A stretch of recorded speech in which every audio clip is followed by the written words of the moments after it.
کل کی آنے والی شب برات ہے اور یہ بڑی مبارک رات ہے۔ اس رات کے بارے میں احادیث میں اور بزرگان دین کے اقوال میں جو باتیں ہمیں ملتی ہے وہ یہ ہے کہ شعبان سے لے کر شعبان تک جتنے بچے پیدا ہونے والے ہیں ان کی پیدائش کا فیصلہ اسی رات میں ہوتا ہے۔ سال بھر کس کو کتنی روزی ملنی ہے اس کا فیصلہ بھی اسی رات میں ہوتا ہے۔ سال بھر کتنے لوگوں کی شادیاں ہونی ہے، کتنے لوگوں کو موت آنی ہے، یہ سارے فیصلے اسی رات میں فرشتوں کے نوشتے کے اندر نقل کیا جاتا ہے۔ یہ رات بڑی قیمتی رات ہے، بڑی اہم رات ہے۔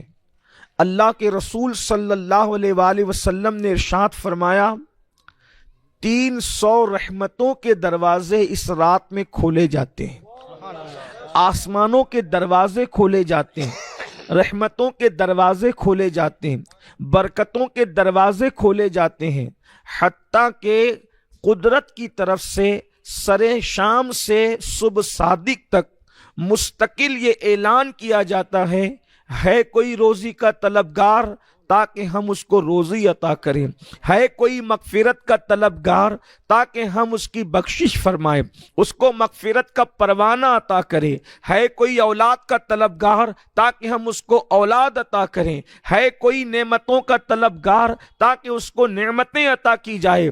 بندو مانگو، مجھ سے کیا مانگتے ہو، تم جو طلب کرو گے ہم تمہیں عطا کریں گے۔ بلکہ احادیث میں یہاں تک آیا ہے اللہ اپنی شان کے مطابق پہلے آسمان پر نزول جلال فرماتا ہے، پہلے آسمان پر تجلی فرماتا ہے، اور تجلی فرمانے کے بعد میرا اللہ اپنے بندوں کو پکار پکار کر کہتا ہے مانگو کیا مانگتے ہو، مانگو کیا مانگتے ہو، کیا طلب کرنا چاہتے ہو میرے بندو طلب کرو تاکہ میں تمہیں عطا کروں۔ اللہ اکبر، اتنی خوبصورت رات کل آنے والی ہے، لیکن یہ بھی مسلمانوں کا المیہ ہے۔ مسلمان سیاسی لیڈروں کے دروازے پر تو بھیک مانگنے کے لیے حاضر ہے، مسلمان اپنے جیسے انسانوں کے دروازے پر تو گڑ گڑانے کے لیے حاضر ہے، مسلمان نہ دینے والے بے وفا اور وعدہ خلافوں سے تو توقع اور امید لگائے ہوئے ہے، مگر وہ میرا اللہ جو خود فرماتا ہے قل صدق اللہ، اے محبوب تم فرما دو کہ اللہ سچا ہے۔ آیت کا تیور تو ملاحظہ کریں، اللہ پاک یہ نہیں کہہ رہا ہے مولوی صاحب تم کہہ دو، لیڈر صاحب تم کہہ دو، عالم صاحب تم کہہ دو، خطیب صاحب تم کہہ دو۔ اللہ کیا فرما رہا ہے؟ اور اللہ خود بھی نہیں فرما رہا ہے کہ میں سچا ہوں، حالانکہ اس کو حق ہے وہ کہے تو اللہ اکبر، بے شک وہ سچا ہے، مگر فرما کیا رہا ہے قل، اے محبوب تم فرما دو صدق اللہ، اللہ سچا ہے۔ حبیب تم کہو اللہ سچا ہے، اس لیے کہ تو اتنا سچا ہے کہ تیری سچائی کی گواہی تیرے دشمن بھی دیتے نظر آتے ہیں۔ جب بننے والے محمد الرسول اللہ اتنے سچے ہیں کہ جس کی سچائی کی گواہی کبھی درخت دیتے نظر آتے ہیں، کبھی پہاڑ دیتے نظر آتے ہیں، کبھی ریگزار دیتے نظر آتے ہیں، کبھی جانور اور پرند دیتے نظر آتے ہیں۔ حبیب تو اتنا سچا ہے تو گویا کہ بتایا جا رہا ہے جس کو ہم نے بنایا وہ اتنا سچا ہے، بننے والے کی شان یہ ہے تو بنانے والے کی سچائی کا عالم کیا اندازہ فرم۔ اللہ اکبر یا رسول اللہ، اللہ سچا ہے اور وہ فرماتا ہے جو مانگو گے ہم تمہیں عطا کریں گے، ادعونی استجب لکم، جو مانگو گے تمہیں عطا کریں گے۔ اور اس کے بعد پھر فرماتا ہے ان اللہ لا یخلف المیعاد، کہ بے شک اللہ اپنے وعدے کے خلاف نہیں کرتا، وہ وعدہ جھوٹا نہیں کرتا، اس کا ہر وعدہ سچا ہے اور وہ سچا وعدہ فرماتا ہے۔ اللہ اکبر، جب اللہ ہر چیز دینے کے لیے اعلان کر رہا ہے تو پھر ہم مانگنے کے لیے کیوں تیار نہیں؟ ہم اس کی बारगाह में आने के लिए क्यों तैयार नहीं, हम उसकी बारगाह में रुजू करने के लिए क्यों तैयार नहीं। बड़ी माजरत के साथ इस रात को हम लोग कभी बातों में गुजार देते हैं, कभी नींद में गुजार देते हैं, कभी वक्त की बर्बादी में गुजार देते हैं, कभी इधर उधर बैठे बैठे गुजार देते हैं। कल की रात बड़ी कीमती रात आ रही है, लेकिन उस रात के हवाले से मजीद गुफ्तगू करने से पहले मैं एक बात आपको बता दूं, इस रात में कितने लोग बख्शे जाते हैं, कितनों की बख्शिश होती है। तो सादिक व मज़दूक मेरे सच्चे नबी ने फरमाया, बनु कल्ब की बकरियों की बालों की तादाद के बराबर अल्लाह लोगों की मगफिरत फरमाता है। अरब में कबीला था जिसको बनु कल्ब कहते हैं, और वो कबीला बकरी पालने में बड़ा मशहूर था। एक एक आदमी के पास कई कई 100 बकरियों के रेवड़ थे। मेरे आका ने फरमाया, पहले तो बनु कल्ब की बकरियां बेशुमार है, और फिर उनके बकरियों की जो है वो खालों के अंदर जितने बाल है, कुर्बान एक बकरी के कितने बाल है इंसान ये गिनने से आजिज है। तो वो कबीला जो बकरी पालने में बड़ा मशहूर था, उसकी बालों के तादाद के बराबर बख्शे जाते हैं।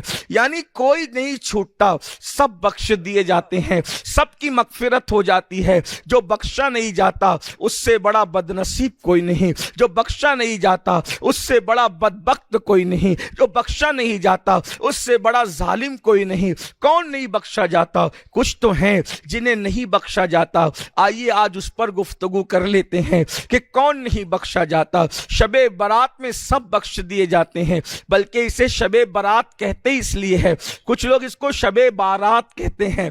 मेरे भैया वो बारात नहीं है, वो बारात है। बारात का मतलब होता है आज़ादी के, निजात के, छुटकारे के।